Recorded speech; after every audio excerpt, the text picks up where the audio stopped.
Hi children's, నేను చెప్పబోతున్న కథ సుకేషిని నిర్ణయం. అశ్వరాజ్యానికి యువరాజు విక్రమసింహుడు, పుష్పరాజ్యానికి యువరాణి సుకేషిని. ఆమె అందచందాలు, యుద్ధ విద్యలు, నైపుణ్యం గురించి విన్న విక్రమసేనుడు ఆమెను పెళ్లి చేసుకోవాలనుకున్నాడు. అంటే సుకేషిని చాలా సుగుణవతి, అందమైన ఆమె. అందుకే విక్రమసేనుడు ఆమెను పెళ్లి చేసుకోవాలనుకున్నాడు. పుష్పరాజ్యం కన్నా అశ్వరాజ్యం అన్ని విధాల బలమైంది. పుష్పరాజ్యం కంటే పెద్దది అశ్వరాజ్యం. అన్ని విధాల చాలా బలమైనది, శక్తివంతమైనది. విక్రమసింహుడు ఒక దూత ద్వారా సుకేషినికి కబురు పంపాడు.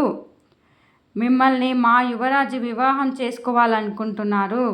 మీరు ఇష్టపడితే సరే, లేకపోతే రాక్షస వివాహం చేసుకోవాలనుకుంటున్నారు అని ఆ దూత సుకేషినితో చెప్పాడు. సుకేషినికి మండిపడింది. మీ యువరాజు ప్రతిపాదనను మేం అంగీకరించం, యుద్ధానికి సిద్ధమేనని చెప్పు అంది. ఆ కబురు విన్నాడు విక్రమసింహుడు. 2 రాజ్యాల మధ్య యుద్ధం జరిగితే రక్తపాతమే. తన నిర్ణయం ప్రజలకు హాని కలిగిస్తుందని అనుకున్నాడు. అందుకని మళ్ళీ సుకేషినికి దూతతో కబురు పంపాడు. రాణి సుకేషిని దేవి, మన 2 రాజ్యాల మధ్య యుద్ధం జరిగితే ప్రజలు చనిపోతారు, ఆస్తి నష్టం, జన నష్టం, అన్ని నష్టాలు ఏర్పడతాయి. అయితే వివాహ విషయంలో కొన్ని షరతులు పెట్టుకుందాము. మీ రాజ్యం నుంచి కత్తి విద్యలో నైపుణ్యం ఉన్న ఒక వీరుని మా రాజ్యానికి పంపించండి. అతనితో పోరాడి నేను ఓడిపోతే పెళ్లి చేసుకోవాల్సిన అవసరం లేదు. అయితే మా రాజ్యం నుంచి ఒక వీరుని పంపుతాను. అతనితో యుద్ధం చేసి మీరు ఓడిపోతే నన్ను పెళ్లి చేసుకోవాలి అంటూ విక్రమసింహుడు పంపిన లేఖను చదివి వినిపించాడు దూత. సమాధానంగా సుకేషిని తన రాజ్యం నుంచి శక్తివర్మను కత్తి యుద్ధానికి పంపింది. విక్రమసింహుడు అతనితో పోరాడి గెలిచాడు. షరతు ప్రకారం తన రాజ్యం నుంచి విజయసేనుని యుద్ధానికి పంపాడు విక్రమసింహుడు. ఆ యుద్ధంలో సుకేషిని గెలిచింది. కాబట్టి ఒప్పందం ప్రకారం విక్రమసింహుని పెళ్లి చేసుకోవాల్సిన పని లేదు. కానీ విక్రమసింహుని పెళ్లి చేసుకోవడానికి అంగీకరించినట్లు కబురు పంపింది సుకేషిని విక్రమసింహుల వివాహం అంగరంగ వైభవంగా జరిగింది.